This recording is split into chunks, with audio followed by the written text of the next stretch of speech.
તો ભરૂચ અને નર્મદા જિલ્લાની 3 સુગર ફેક્ટરીઓએ શેરડીના ભાવ જાહેરાત કર્યા છે, જેમાં રાજ્યની 12 સુગર ફેક્ટરીઓમાંથી નર્મદાની ધારીખેડા સુગર મિલે ત્રીજો સૌથી વધારે ભાવ જાહેર કર્યો છે, જ્યારે કે કસ્ટોડિયનના વહીવટથી ચાલતી ભરૂચની વટારિયા સુગર મિલે રાજ્યમાં સૌથી ઓછો ભાવ આપ્યો છે, જેને લઈને વટારિયા સુગર મિલના સભાસદોમાં રોષ ફેલાયો છે। ઓછા ભાવથી નારાજ સભાસદોએ સુગર ફેક્ટરી ખાતે પહોંચી કસ્ટોડિયન કમિટીના ડિરેક્ટરને રજૂઆત કરી હતી અને 3000થી વધુ ભાવ પાડવામાં આવે તેવી માંગ કરી હતી કે पंडवा ने धारीखेड़ा सुगर समकक्ष अमने भाव मळवो जोईए। एनाथी 200-300 रुपया ओछो होय तो पोसाय। आ तो सीधो आ वखते 800 रुपया ओछो ने गई वखते 400 एम कहीने 1200 रुपया ओछो। 14 वर्षना पाटला वहीवट करता होय 1400 रुपया 14 वर्षना वहीवटनो ओछा पण तमारे तीजो भाव पड्यो, तीजा भावमां तमे एनो रेकॉर्ड तोड़ी काढ्यो એટલે ખેડૂત સભાસોને ગણેશ સુગરના સભાસોને તમે મારી નાખ્યા, તદ્દન નીચું લીધા। છેલ્લા કેટલાક સમયથી એટલે અંદાજિત મારા હિસાબ પ્રમાણે 3 વર્ષથી સદરુ સંસ્થાને પાટલા વહીવટ કરતાં ઘણો ઓછો ભાવ ચૂકવવામાં ઇરાદાપૂર્વક આવે છે। અત્યાર સુધી એકને એક કેસેટ વગાડી કે પાટલો ખાડો છે, પાટલો ખાડો છે, તો ખેડૂતો પાટલો ખાડો ક્યાં સુધી સહન કરશે? તમારા વહીવટની અંદર 66,000 દાગીના ઓછા પડ્યા ને 20 થી 25 કરોડ રૂપિયાનું નુકસાન થયું, એના માટે કોણ જવાબદાર છે? એનો ખુલાસો આ વ્યવસ્થાપક કમિટીએ કરવો જોઈએ। તો ભર ઉનાળે બોટાદમાં ડેમ છલકાયો છે। બોટાદનો રવાઘાટ ડેમ છલકાયો છે। ગઢડા સહિત 10 ગામો માટે જીવાદોરી સમાન ડેમ છલકાયો છે। સૌની યોજના અંતર્ગત પાણી છોડાતા ડેમ છલકાયો છે। ગઢડા સહિત આજુબાજુના ગામોના ખેડૂતોએ સિંચાઈના પાણી માટે રજૂઆત કરી હતી। ડેમમાં પાણીની આવકથી ગઢડા તેમજ માંડવધાર, રામપરા, કેરાળા, અડતાળા, પીપળ, લાખણકા, તતાળા સહિતના ગામોને સિંચાઈ અને પીવાના પાણીનો હવે ફાયદો થશે। પાણીની આવકથી શહેરીજનો અને ખેડૂતોમાં આનંદ છવાયો છે।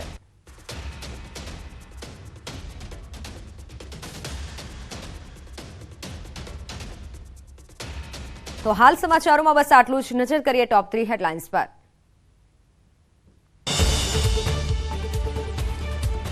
વિવાદો બાદ રૂપાલાએ શરૂ કર્યો પ્રચાર। મહિલા સંમેલનમાં કહ્યું કે મહિલાઓ માટે અનેક યોજનાઓ શરૂ કરી છે, નાના ભેગા એના મન ભેગા। સુરતમાં ખુલ્લેઆમ ખેલાયો ખૂની ખેલ। દુકાન મહારાજ ઝીંકી દેવાયા ચાકુના ઘા। આખી ઘટના સીસીટીવીમાં કેદ। આજે નર્મદા ડેમનો 64મો જન્મદિવસ। ગુજરાતી જીવાદોરી બનનાર નર્મદા ડેમને 6 દાયકા થયા। દેશના પ્રથમ વડાપ્રધાને કર્યું હતું ડેમનું ખાતમુહૂર્ત। પારુલ યુનિવર્સિટી ચૂંટણી નજીક છે ત્યારે મુખ્યમંત્રી ભૂપેન્દ્ર પટેલે પણ પ્રચારનો મોરચો સંભાળ્યો છે। અમદાવાદમાં પૂરજોશમાં પ્રચાર કર્યા બાદ મુખ્યમંત્રી અમરેલીની મુલાકાતે પહોંચ્યા। લોકસભા ચૂંટણી અંતર્ગત મુખ્યમંત્રીએ જિલ્લા ભાજપના આગેવાનો, પ્રબુદ્ધ નાગરિકો તેમજ ટોચના આગેવાનો સાથે બેઠક યોજી। આગામી લોકસભાની ચૂંટણી અનુસંધાને એક હોટલમાં આયોજિત કાર્યક્રમમાં સૌપ્રથમ જિલ્લાના ટોચના આગેવાનો અને કાર્યકરો સાથે બેઠક યોજી હતી। ત્યારબાદ જિલ્લાના પ્રભાવી મતદારો સાથે સંવાદ કાર્યક્રમ યોજાયો હતો અને બંને કાર્યક્રમ બાદ જિલ્લાના 5 ધારાસભ્યો તેમજ મહત્વના આગેવાનો સાથે એક ખાનગી મીટિંગ પણ યોજાઈ હતી। મુખ્યમંત્રીએ અમરેલી જિલ્લા ભારતીય જનતા પાર્ટીના અપેક્ષિત કાર્યકર્તાની બૃહદ બેઠકમાં ઉપસ્થિત રહેલા ભાજપના આગેવાનોને સંબોધન કર્યું અને ભાજપ તરફી મતદાન કરાવવા તથા સરકાર દ્વારા કરાયેલી લોક ઉપયોગી કામોની જનતા વચ્ચે મૂકવા અપીલ કરી। આ કાર્યક્રમ અંગે પ્રદેશ ભાજપના અધ્યક્ષ ભરત બોગરાએ જણાવ્યું હતું કે આગામી લોકસભાની ચૂંટણી મુદ્દે મુખ્યમંત્રી દ્વારા માર્ગદર્શન આપવામાં આવ્યું હતું। અમરેલી બેઠક પર ભાજપના ઉમેદવારને લઈને નારાજગી અને રાજકોટ વિવાદ મુદ્દે ભરત બોગરાએ બધું બરાબર હોવાનો દાવો કર્યો હતો। ગુજરાતીઓ થઈ જજો સાવધાન। એપ્રિલમાં રાજ્ય પર ડબલ એટેકનો ખતરો। હીટવેવ અને માવઠાના ડબલ ડોઝનું અનુમાન। આમ તો એપ્રિલ મહિનામાં કાળઝાળ ગરમી પડે, પરંતુ કેટલાક દિવસોથી કેટલાક વિસ્તારોમાં વાદળછાયું વાતાવરણ રહે છે। આ દરમિયાન હવામાન નિષ્ણાંત પરેશ ગોસ્વામીએ જણાવ્યું કે 8 થી 13 એપ્રિલ દરમિયાન હીટવેવનો રાઉન્ડ આવશે। કેટલાક વિસ્તારોમાં તો તાપમાન 42 ડિગ્રીને પાર જવાની આગાહી છે। ખાસ કરીને અમરેલી, કપડવંજ, અમદાવાદમાં ભારે ગરમીનું અનુમાન લગાવાયું। 8 એપ્રિલથી લઈને 13 એપ્રિલ દરમિયાન રાજ્યની અંદર એક હીટવેવનો રાઉન્ડ જોવા મળશે, જેની અંદર ખાસ કરીને મોટાભાગના વિસ્તારો એવા હશે કે જ્યાં 42-43 ડિગ્રી સુધીનું તાપમાન હશે ને અમુક વિસ્તારની અંદર 44 થી લઈને 45 ડિગ્રી સુધીના તાપમાન જોવા મળે। માત્ર ભીષણ ગરમી જ નહીં, એપ્રિલ મહિનામાં રાજ્ય પર માવઠાનો ખતરો પણ મંડાયો છે। પરેશ ગોસ્વામીએ કહ્યું કે 13 એપ્રિલ બાદ ગુજરાતમાં માવઠાનું અનુમાન છે। 13 થી 16 એપ્રિલ દરમિયાન માવઠું ત્રાટકી શકે છે. ઉત્તર ગુજરાત, દક્ષિણ ગુજરાત અને સૌરાષ્ટ્રમાં કમોસમી વરસાદ ખાબકી શકે છે. 13 એપ્રિલથી લઈને 16 એપ્રિલ દરમિયાન રાજ્યના અનેક વિસ્તારોની અંદર માવઠાનો વરસાદ જોવા મળે તેવી શક્યતાઓ છે, જેમાં 13 થી 16 એપ્રિલ દરમિયાન દક્ષિણ ગુજરાતની અંદર છૂટાછવાયું માવઠું અને સૌરાષ્ટ્ર, કચ્છ અને ઉત્તર ગુજરાતની અંદર આ માવઠાની અસર વધારે જોવા મળે તેવું હાલ એક અનુમાન છે.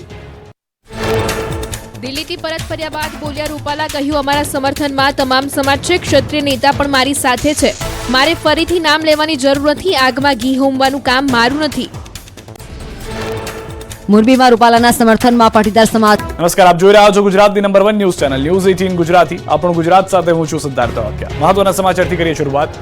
રૂપાલા વિવાદને લઈને આજે પણ વિરોધના વંટોળ વચ્ચે બેઠકનો દોર રહ્યો. રૂપાલાના નિવાસસ્થાને બંધ બારણે બેઠક મળી તો ક્ષત્રિય સમાજ હજુ પણ મક્કમ. આ તરફ રૂપાલાની ટિકિટ પાછી ખેંચવા માટે મક્કમ રાજપૂત સમાજે હવે આગળની રણનીતિનો મેપ તૈયાર કર્યો છે. અમદાવાદના ગોતામાં આજે રાજપૂત સમાજની વધુ એક બેઠક મળી. ક્ષત્રિય સમાજના વિવિધ સંગઠનો તો આ બેઠકમાં હાજર રહ્યા અને બેઠકમાં આગળની રણનીતિને લઈને ચર્ચા કરવામાં આવી. રૂપાલા મામલે સ્પષ્ટ અને આંકરું વલણ ક્ષત્રિય સમાજનું જોવા મળ્યું. મહત્વની વાત એ રહી કે માલધારી સમાજના આગેવાનો પણ રાજપૂત સમાજને સમર્થન માટે રાજપૂત ભવન પહોંચ્યા. માલધારી, કારડિયા, નાલદા, કાઠી રાજપૂત સમાજના આગેવાનો બેઠકમાં જોડાયા. હજી પણ સમય છે. વસંત મસાલા. ગુજરાતના ખેડૂતો પર સંકટના વાદળો. હવામાન વિભાગની આગાહી. 5 દિવસ બાદ ગુજરાતમાં માવઠાની આગાહી. લોકસભા ચૂંટણી માટે કોંગ્રેસે ન્યાય પત્ર નામથી ચૂંટણી ઢંઢેરો કર્યો શરૂ. જાહેર કર્યો દેવા માફી, રોજગાર, જાતિગત જનગણના, હેલ્થ ઇન્સ્યોરન્સ સહિત 25 ગેરંટી સાથે કોંગ્રેસ ઉતરશે મેદાને. આરબીઆઈ એકવાર ફરી રેપો રેટ 6.5% યથાવત રાખ્યો. સતત 7મી વાર રેપો રેટમાં કોઈ બદલાવ નહીં. વ્યાજ દરમાં કોઈ ફેરફાર નહીં.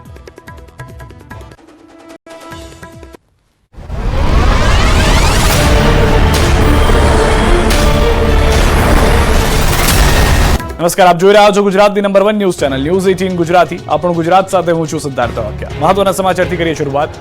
રૂપાલા વિવાદને લઈને આજે પણ વિરોધના વંટોળ વચ્ચે બેઠકનો દોર રહ્યો. રૂપાલાના નિવાસસ્થાને બંધ બારણે બેઠક મળી તો ક્ષત્રિય સમાજ હજુ પણ મક્કમ.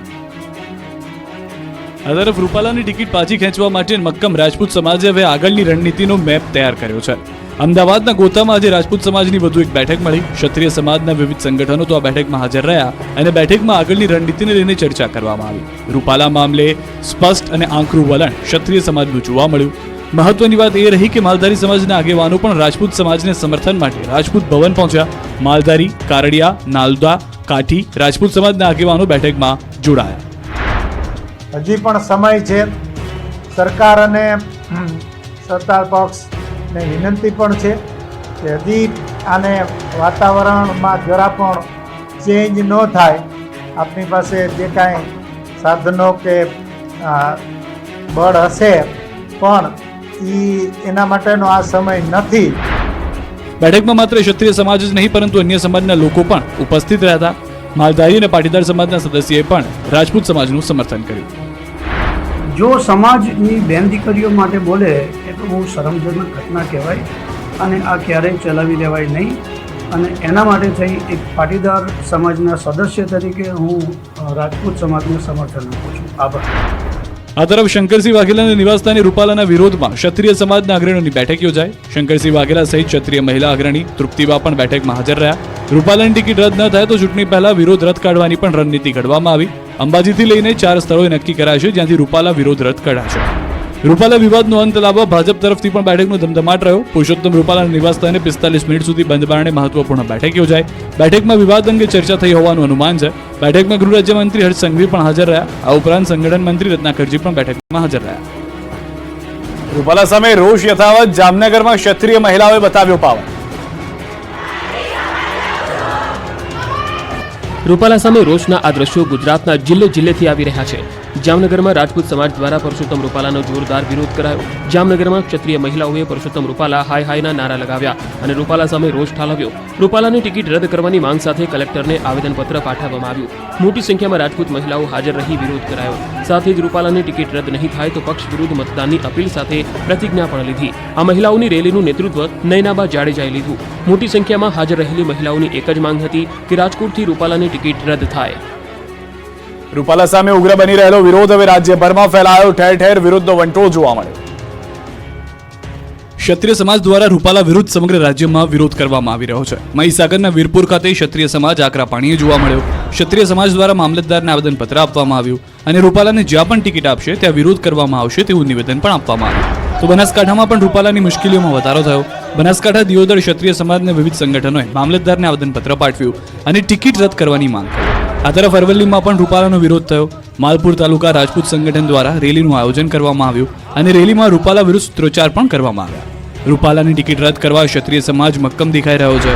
રાજકોટમાં કરણી સેના મહિલા પ્રદેશ પ્રમુખ પદ્મિનીબા વાળાએ ગઈકાલથી આનંદનો ત્યાગ કર્યો છે.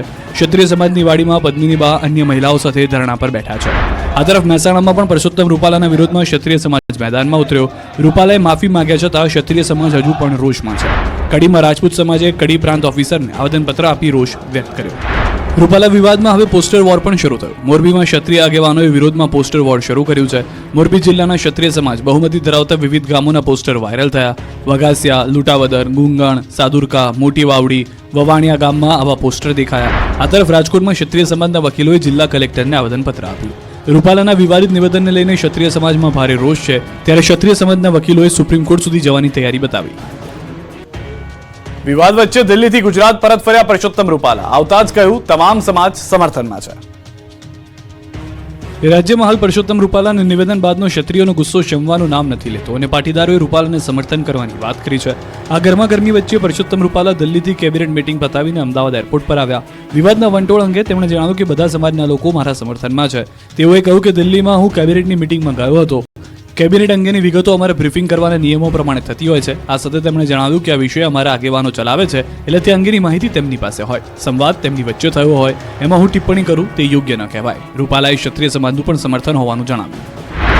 ક્ષત્રિય સમાજના ઘણા બધા આગેવાનોએ મારી સાથે સમર્થન જાહેર પણ કરેલું છે. મેં એમના નામે પણ બોલતો હતો ને અત્યારે પણ બોલી શકું, પણ એમ કરીને આ વિવાદની અંદર એને આગ હોમવાનું કામ કરવાનો મારો કોઈ આશય નથી. ક્યાંક સમર્થન તો ક્યાંક વિરોધ. રૂપાલા મામલે સમગ્ર રાજ્યનું રાજકારણ ગરમાયેલું છે. ક્ષત્રિયોના વિરોધ વચ્ચે પરસોત્તમ રૂપાલાના સમર્થનમાં પણ અવાજ ઉઠવા લાગ્યો. ક્ષત્રિયોના ગામમાં રૂપાલાને ઘૂસવા ન દેવા અપીલ કરવામાં આવી રહી છે. તો હવે પાટીદાર સમાજ દ્વારા વિવિધ સોશિયલ મીડિયા પ્લેટફોર્મ્સ પર રૂપાલાના સમર્થનમાં પોસ્ટ કરાઈ. રાજકોટમાં ભાજપના મહિલા નેતા અને કડવા પાટીદાર અગ્રણી જ્યોતિ ટિલવાએ ફેસબુક પર લખ્યું કે 2 વાર માફી માંગ્યા પછી પણ આટલું ઇસ્યુ કરે તે વ્યાજબી ન કહેવાય. ચાલો મારા ભાઈઓ અને બહેનો જાગો અને રૂપાલા સાહેબને સાથ આપો. અન્ય એક યુઝર અનિલ વર્મોરાએ લખ્યું કે જાગો પાટીદાર જાગો. સમાજના પાટીદાર કદ્દાવર રાજકીય આગેવાની સાથે ગેરવર્તણૂક થઈ રહી છે. માફી માંગ્યા પછી પણ આવું. અરવિંદ બારૈયા ગણે નામે યુઝર લખે છે કે અમે પરસોત્તમ રૂપાલા સાથે છીએ. મતલબ કે પાટીદાર સમાજ દ્વારા સોશિયલ મીડિયા પર રૂપાલાના સમર્થનમાં અભિયાન ચલાવાઈ રહ્યું છે. આ પાગીગાના ઓટલાના સંત નરેન્દ્ર સોલંકીએ પણ આ મામલે વધુ વિવાદ ન કરવા અપીલ કરી. ક્ષત્રિયો અને પાટીદારોને આ મામલે સામસામે ન આવી જવા તેમણે વિનંતી કરી. આ તરફ ક્ષત્રિય સમાજ સંકલન સમિતિના કોઓર્ડિનેટર રમજુભાઈ જાડેજાએ પાટીદારોને વિનંતી કરી. રમજુભાઈએ કહ્યું કે અમને માત્ર પરસોત્તમ રૂપાલાનો વિરોધ છે. પાટીદાર સમાજ અને ક્ષત્રિય સમાજ બંને હળી મળીને રહ્યા છે અને રહેશે. સૌરાષ્ટ્ર એસપીજી પણ પરસોત્તમ રૂપાલાના સમર્થનમાં આવ્યું. સૌરાષ્ટ્ર ઝોનના એસપીજી અધ્યક્ષ કલ્પેશ રાંકે માંગ કરી કે ક્ષત્રિય સમાજે હવે પરસોત્તમ રૂપાલાને માફ કરી દેવા જોઈએ. ચૂંટણી પહેલા અલગ અલગ પક્ષોમાં નારાજગીના સૂર દેખાયા. વડોદરામાં પણ રાજકારણ ગરમાયું. વડોદરા લોકસભા ઉમેદવારે પૂર્વ વિસ્તારમાં પ્રચાર કરવાનું ટાળ્યું. હેમાંગ જોશીએ પૂર્વ વિસ્તારમાં સ્થાનિકોના રોષને જોતા પ્રચાર કરવાનું માંડી વાળ્યું. પૂર્વ વિસ્તારમાં પાણીના કકળાટને લીધે હેમાંગ જોશીએ પ્રવાસ મુલતવી રાખ્યો. પાણીને લઈને લોકોમાં રોષ છે. પાણી પ્રશ્ને રજૂઆત થશે તેવી સ્થાનિક કોર્પોરેટરે સલાહ આપી હોવાની ચર્ચા છે. કોર્પોરેટરની સલાહ માની ડોક્ટર હેમાંગ જોશીએ પૂર્વ વિસ્તારમાં પ્રચાર ન કર્યો હોવાની ચર્ચા છે. મહત્વનું છે કે તાજેતરમાં ફતેગંજ પાસે ફાઝલપુરની મુખ્ય ફીડર લાઇનમાં પડેલ ભંગાણના પગલે પાણી પુરવઠો બંધ રાખવાનો કોર્પોરેશને નિર્ણય લીધો હતો અને વિસ્તારના 5 લાખ જેટલા લોકોને 2 દિવસ પીવાના પાણીનો કકળાટ રહ્યો હતો. આ તરફ વડોદરામાં નારાજગી અંગે ભાજપના ઉમેદવાર હેમાંગ જોશીએ સ્પષ્ટતા કરી. એમએલએ યોગેશ પટેલની નારાજગીની વાત પર ખુલાસો કર્યો. હેમાંગ જોશીએ કહ્યું આ ઉપજાવી કાઢેલી વાત છે. જો યોગેશ કાકા નારાજ હોત તો પ્રચારમાં સાથે ન જોડાયા હોત. મહત્વનું છે કે તાજેતરમાં એક વિડીયો વાયરલ થયો હતો જેમાં પ્રચાર દરમિયાન ઉમેદવાર હેમાંગ જોશી એમએલએ યોગેશ પટેલને ખેસ પહેરાવવાનો પ્રયાસ કરતા હતા, જો કે યોગેશ પટેલે ખેસ પહેરવાનો ઇનકાર કર્યો હતો. મહેસાણામાં લોકસભા ચૂંટણી સમયે વિસનગર કોંગ્રેસને મોટો ઝટકો લાગ્યો. 15 થી વધુ ગામોના 400 થી વધુ કોંગ્રેસના બૂથ લેવલના કાર્યકર્તાઓ ભાજપમાં ભળી ગયા. ઋષિકેશ પટેલના નિવાસસ્થાને 400 થી વધુ કોંગ્રેસના કાર્યકર્તાઓએ ભાજપમાં જોડાતા કોંગ્રેસમાં સોપો પડી ગયો. વિસનગરના વિવિધ ગ્રામોના કોંગ્રેસના સરપંચ, ડેલિગેટ, પૂર્વ તાલુકા પંચાયત અને જિલ્લા પંચાયતના સદસ્યો તેમજ કોંગ્રેસના વિવિધ આગેવાનો કાર્યકર્તાઓએ કેસરિયા કરી લીધા. એક જ સ્થળ પર બે પક્ષોના ઉમેદવારો માટે પ્રચાર થયો. સામાજિક પ્રસંગમાં અનોખા દ્રશ્યો દેખાયા. ભાજપ નેતાની હાજરીમાં કોંગ્રેસના નેતાનો પ્રચાર જોવા મળ્યો. બનાસકાંઠા ધાનેરામાં એક સ્થળ પર બે પક્ષોના ઉમેદવાર માટે પ્રચાર થયો. એક જ પ્રસંગમાં ભાજપ કોંગ્રેસ માટે પ્રચાર થયો હોય તેવા આ દ્રશ્યો એક સામાજિક પ્રસંગમાં જોવા મળ્યા. ધાનેરામાં રબારી સમાજનો એક સામાજિક પ્રસંગ હતો, જેમાં ઠાકરશ્રી રબારીએ કોંગ્રેસ ઉમેદવાર જ્ઞાનીબેન ઠાકોરને વોટ આપવાની અપીલ કરી. જ્ઞાનીબેન ઠાકોરના વિશ્વાસુ ગણાય છે ઠાકરસિંહ રબારી ઠાકોર સમાજ કાયમી રબારી સમાજની પડખે રહ્યો છે તેવી પણ અપીલ કરી છે. ડીસાના પૂર્વ ધારાસભ્ય કોંગ્રેસમાંથી ભાજપમાં આવેલા ગોવા રબારી ઠાકરસિંહ રબારીની અપીલને સાંભળી પણ રહ્યા હતા. આ સામાજિક પ્રસંગમાં રબારી સમાજના ભાજપ અને કોંગ્રેસના આગેવાનો પણ ઉપસ્થિત રહ્યા હતા. તો આ પ્રસંગે કોંગ્રેસમાંથી ભાજપમાં આવેલા કુવાભાઈ રબારી પણ ભાજપ ઉમેદવાર માટે મત માંગ્યા. તેમણે કહ્યું કે મને નથી લાગતું કે 10 થી 15 વર્ષ સુધી કોંગ્રેસ આવે. ભાજપમાં આવ્યા બાદ આ મારો પહેલો અખતરો છે. સમાજે મને સાચવ્યો છે. તેમણે ભાજપ ઉમેદવારને મત આપવા સમાજમાં અપીલ કરી. આમ એક જ સ્થળ ઉપર બે પક્ષોના ઉમેદવારો માટે મત મંગાયા. વિવાદના વંટોળ વચ્ચે ઉમેદવારો પ્રચાર જંગમાં ઉતર્યા. ભાજપ કોંગ્રેસ નેતાઓએ જનસંપર્ક કર્યો. બનાસકાંઠામાં ભાજપના ઉમેદવાર પૂરજોશમાં પ્રચારના કામમાં જોડાયા. દૂધ દિવસ નિમિત્તે બનાસકાંઠાના રતનપુર ખાતે દૂધ શીત કેન્દ્રમાં ઉજવણી કરાઈ હતી. કાર્યક્રમમાં વિધાનસભાના અધ્યક્ષ શંકર ચૌધરી, સાંસદ પરબત પટેલ અને ઉમેદવાર રેખાબેન ચૌધરી પણ ઉપસ્થિત રહ્યા. કાર્યક્રમમાં ઉપસ્થિત લોકો સમક્ષ રેખાબેને પોતાને બનાસકાંઠાની દીકરી કહી અહીંના વિકાસ માટે તેમને મત આપવા અપીલ કરી હતી. લોકસભાની ચૂંટણીને લઈ ભાજપની તૈયારીઓ તેજ છે. કચ્છથી ભાજપના ઉમેદવાર વિનોદ ચાવડાએ ભુજ તાલુકાના વિવિધ ગામમાં જઈ પ્રચાર કાર્ય તેજ કર્યું. લાખોદ, પદ્ધર, મમુઆરા, ધાણેટી, શ્રવણ કાવડિયા, ડગારા, લોડાઈ સહિતના ગામોમાં પ્રચાર માટે પહોંચી વિનોદ ચાવડાએ જનસંવાદ સાધ્યો હતો. આ ચૂંટણીમાં પણ કચ્છની પ્રજા પ્રધાનમંત્રી મોદીની જ પડખે રહેશે અને ભવ્ય જીત થશે તેવો વિશ્વાસ પણ વ્યક્ત કર્યો. આ તરફ કોંગ્રેસે પણ ચૂંટણી પ્રચારના ગિયર બદલ્યા. સાબરકાંઠાના હિંમતનગરમાં કોંગ્રેસની સંગઠનાત્મક બેઠકનું આયોજન કરાયું. આ બેઠકમાં સાબરકાંઠા લોકસભા બેઠકના કોંગ્રેસના ઉમેદવાર ડોક્ટર તુષાર ચૌધરી પણ ઉપસ્થિત રહ્યા. અહીંની બેઠક પર ભાજપમાં ચાલી રહેલા વિવાદને લઈ તુષાર ચૌધરીએ